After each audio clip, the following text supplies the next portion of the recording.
안녕 여러분. 오래간만에 사문서 위조 변조를 주제로 유튜브 특강을 찍게 됐습니다. 이 사문서 위조 변조죄라는 것은 231조의 규정이 있거든요. 231조를 한번 읽어보면 행사할 목적으로, 그러니까 사문서 위조 변조죄는 목적범입니다. 권리 의무 또는 사실 증명에 관한 타인의 문서 또는 도화를 위조 변조한 자는 5년 이하의 징역 또는 1,000만 원 이하의 벌금에 처한다. 이 사문서 위조 변조죄는 왜 중요하냐면 문서에 관한 범죄의 기본적 구성 요건에 해당하기 때문에 중요하다고 생각하는 겁니다. 그러니까 여러분도 이 사문서 위조 변조를 포함해서 문서에 관한 범죄에서는 법원이든 검찰이든 경찰시험이든 반드시 한 문제가 출제되니까 꼭 이 부분은 반드시 여러분이 잘 이해하고 숙지하고 지나가야 합니다. 네. 자, 그러면 이제 사문서 위조 변조죄의 어떤 기본적 성격은 얘기를 했고, 사문서 위조 변조의 객체는 뭐냐?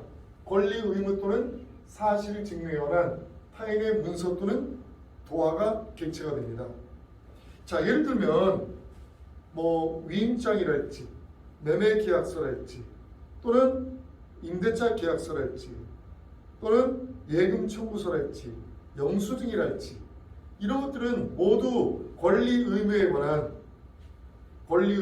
사항을 증명하는 거기 때문에, 그래서 이런 것은 바로 사문서 위조 변조의 객체가 되는 것이죠. 물론 이게 재산적 가치가 있을 필요는 없습니다. 재산적 가치가 없는 문서라도 사문서 위조 변조의 객체가 될 수 있다.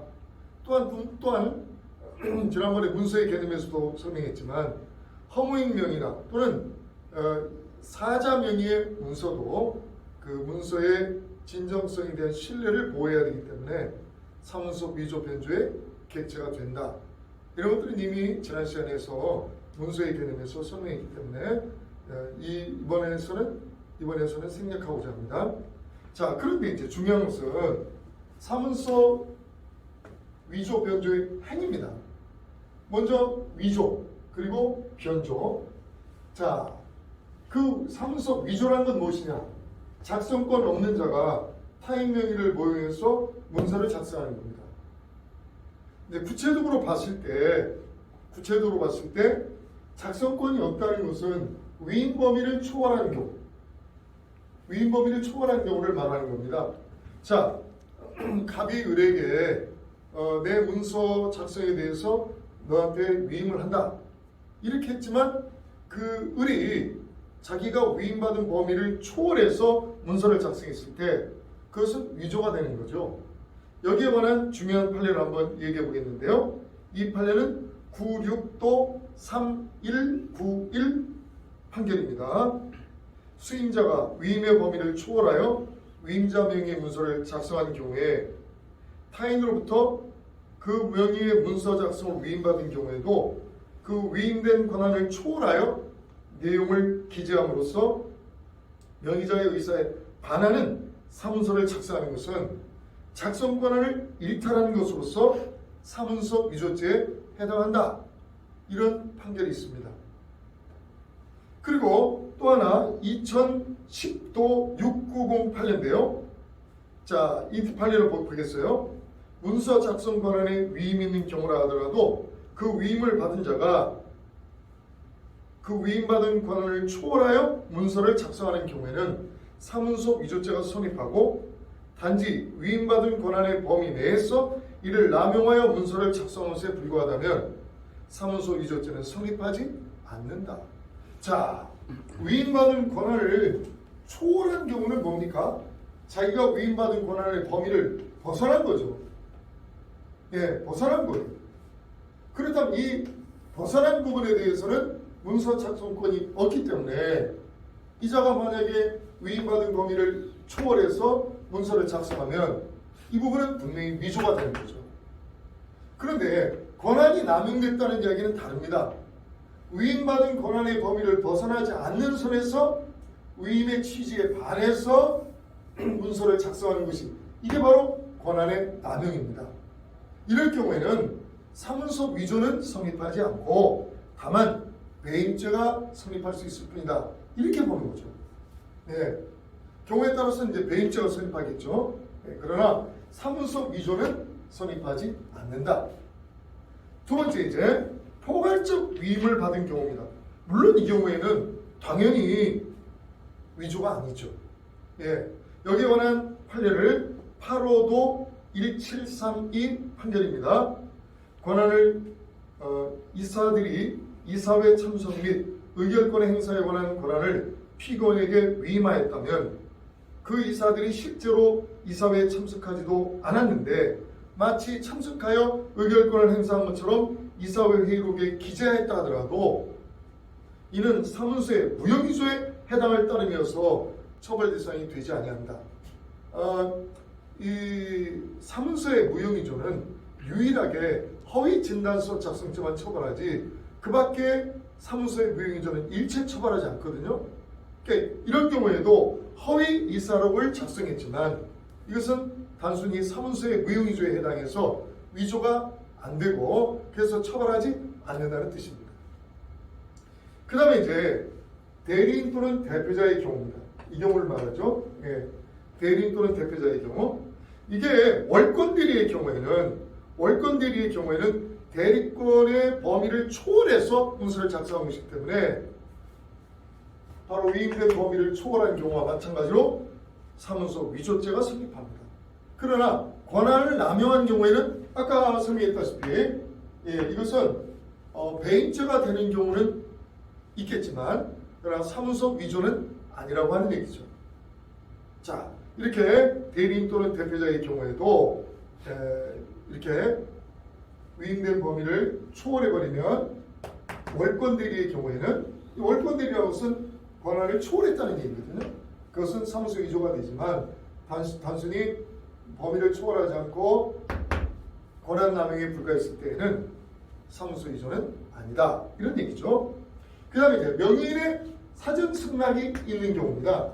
자, 이런 경우는 어떤 경우냐면 명의인이 사전에 승낙을 했어요.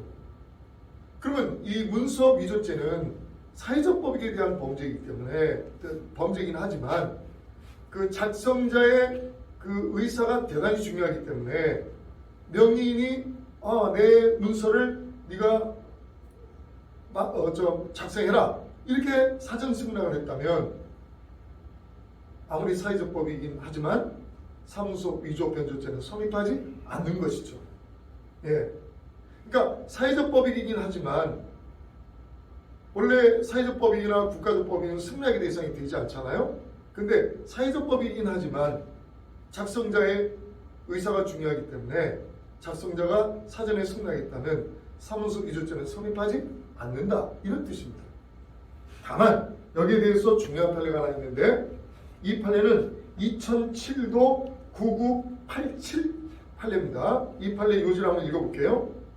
사문서의 위변조죄는 작성 권한 없는 자가 타인 명의를 모용하여 문서를 작성하는 것을 말하는 것이므로 사문서를 작성 수정함에 있어서 그 명의자의 명시적이거나 묵시적인 승낙이 있었다면 사문서의 위변조죄에 해당하지 않고 한편 행위 당시 명의자의 현실적 승낙은 없었지만 행위 당시의 모든 객관적 사정을 종합하여 명의자가 행위 당시 그 사실을 알았더라면 당연히 승낙했을 것이라고 추정되는 경우 역시 사문서 위변조죄를 성립하지 않는다고 할 것이다. 즉 추정적 승낙의 경우에도 사문서 위변조죄는 성립하지 않는다는 거예요.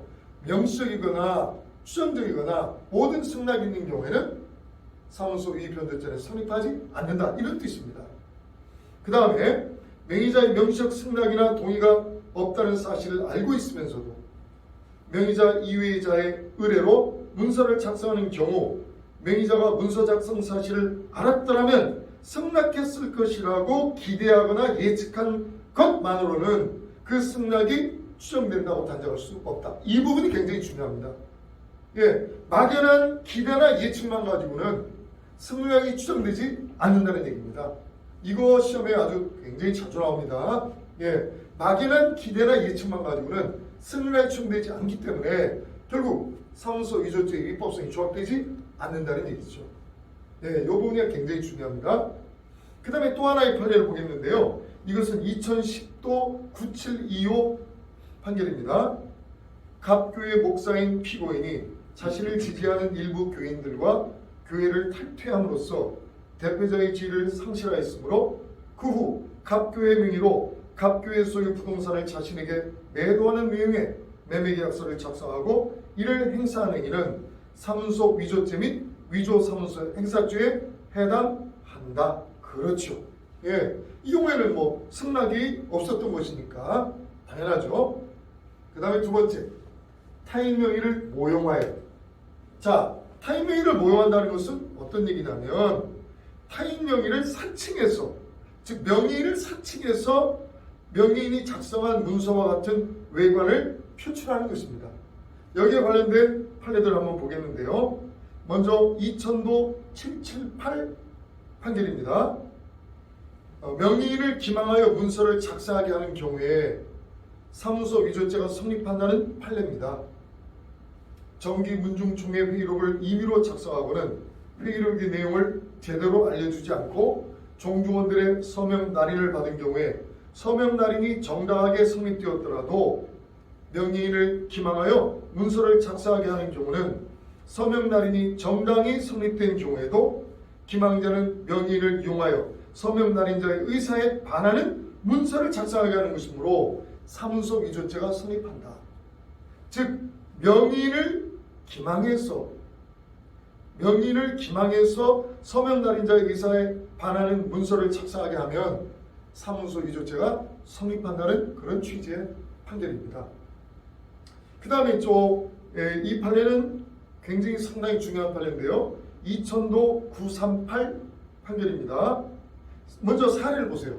갑은 을이 운영하는 다방에 종업원으로 취업하면서 선불금으로 100만 원을 받고 이에 대한 반환을 약속하는 현금 보완증을 작성 교부하면서 본인의 실명과 실제 주민번호 대신에 김아무개라는 가명과 출생연도 부분이 허위인 주민번호를 기재하여 교부하였고 을은 김아무개가 갑의 가명이고 주민번호가 실제하지 않는 번호임을 모르고 있었다. 그러니까 다방에 취업하는 여성들이 흔히 선불금을 받고 취업하는데 그때 이제 당연히 선불금을 지급하는 다방 주인은 각서를 쓰게 하고 이제 현금 보완증을 작성하게 하는 경우가 많아요. 예. 그래야만 이제 어떤 도망갔을 때 이 여성을 현금 보완증을 근거로 잡아다가 이렇게 문제 삼을 수 있기 때문에 그렇죠. 그런데 이제 이 자기 실명과 주민번호 대신 김아욱이라는 가명 그리고 출생연도 부분이 거짓인 주민번호를 기재해서 교부한 거예요. 근데 주인 을은 김아욱이가 갑의 가명이고 주민번호가 실제하지 않는 번호임을 모르고 받은 거예요. 그랬을 때 과연 이 행위가 사문서 위조와 행사죄가 되는지 여기에 대해서 우리 대법원 판례는 뭐라고 그러냐 그걸 인정합니다. 자 보세요. 실제 본명 대신 가명이나 위명을 사용하여 사문서를 작성한 경우에 그 문서의 작성 명의인과 실제 작성자 사이에 인격의 동일성이 그대로 유지되는 때에는 위조가 되지 않으나 명의인과 작성자의 인격이 상이할 때에는 위조가 될 수 있다. 그러니까 명의인과 작성자의 그 인격이 서로 다를 때에는 위조죄가 성립할 수 있다는 거예요. 따라서 이 사건 문서의 명의인과 작성자 사이에 인격의 동일성이 인정되지 않기 때문에 따라서 사문서 위조와 동행사죄가 성립한다. 이렇게 판례는 보고 있는 겁니다. 그 다음 마지막 세 번째 문서를 작성하는 것이죠. 자 그런데 문서 작성에는 새로운 문서를 작성하는 경우도 있지만 기존의 문서를 이용하는 경우도 있어요. 먼저 위조의 기본 형태는 새로운 문서를 작성하는 것입니다. 예, 위조의 기본 형태는 분명히 새로운 문서를 작성하는 것이죠. 그래서 이에 관한 판례를 보겠는데 96도 785 판례입니다. 이것은 복사행위도 문서 위조에 해당하는 것으로 본 판례입니다. 내용을 볼게요. 위조된 문서 원본을 단순히 전자복사기로 복사하여 그 사본을 만드는 행위는 공공이 시용을 해야 할 우려가 있는 별개의 문서 사본을 창출하는 행위로서 문서 위조 행위에 해당한다. 그렇지. 예. 복사도 문서 위조에 해당한다는 거예요. 복사도. 예. 그렇죠. 그 다음에 이제 이 판례가 또 굉장히 시험 출제가 많이 되는 판례인데요. 이 판례는 2016도 208 하나 판결입니다. 자, 내용을 볼게요. 문서가 원본인지 여부가 중요한 거래에서 문서 사본을 진정한 원본인 것처럼 행사할 목적으로 다른 조작을 가함이 없이 문서 원본을 그대로 컬러 복사기로 복사한 후에 복사한 문서 사본을 원본인 것처럼 행사한 행위는 사문서 위조와 동행사죄에 해당한다는 겁니다.